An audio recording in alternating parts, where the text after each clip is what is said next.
Okay, here's the Hammond part of the deal.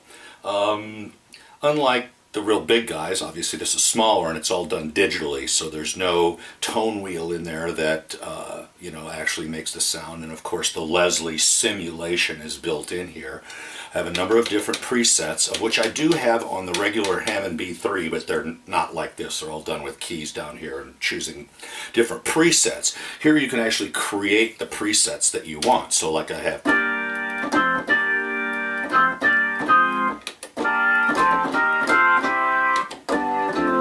all of those are just combinations of how these drawbars are set up and how the percussion is and other things like overdrive and reverb and things like that.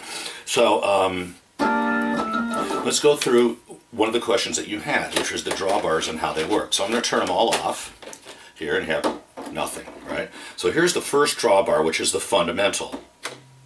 I'm holding down a C, and that's a C. This next one's actually a fifth up from that.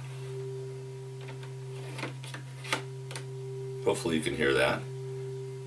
And then an octave above the fundamental. Here, I'll go. An octave above that. A fifth above that. Another next octave. A third. Fifth. Right? And so what you get then is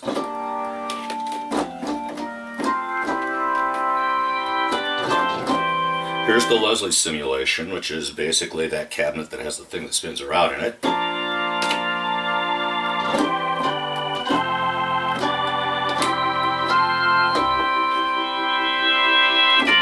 So these are all the songs you're probably familiar with hearing on a lot of the songs that you listen to.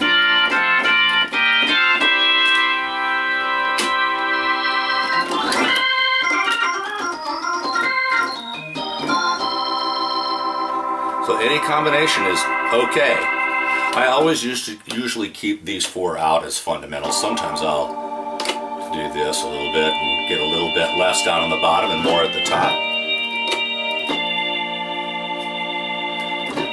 So now I could save this as a preset so that if I ever wanted to go to exactly the same thing again, I just push a button and I could be there. Then there are other things. I can do things like, notice how much grittier this one is than this. In the Leslie, and between the Hammond and the Leslie, there's an interaction where you can actually take the Hammond and overdrive the amp in the Leslie itself. And when you do that, you get tube distortion, kind of like with a guitar, same kind of thing. And I can control the amount of that.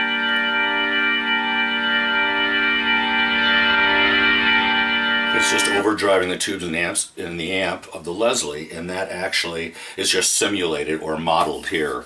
Another thing that you have in Hammonds is percussion. So you can hear this, no percussion, and I'll turn it on.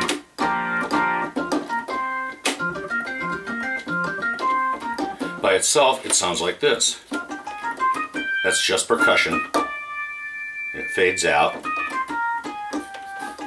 And you can do the fundamental or the third. So how do they sound different? Well, here we go. So here's the fundamental. And here's the third.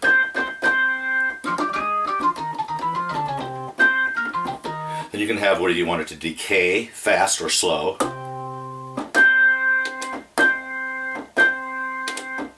See how the percussion lasts a little bit longer there. And also you have two volumes. None of this is velocity sensitive, so you have two different volumes here then too.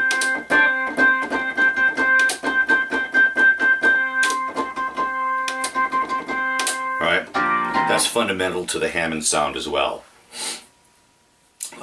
There's all kinds of other stuff that you have here, but as far as the basics are concerned, we've just gone over those basics. So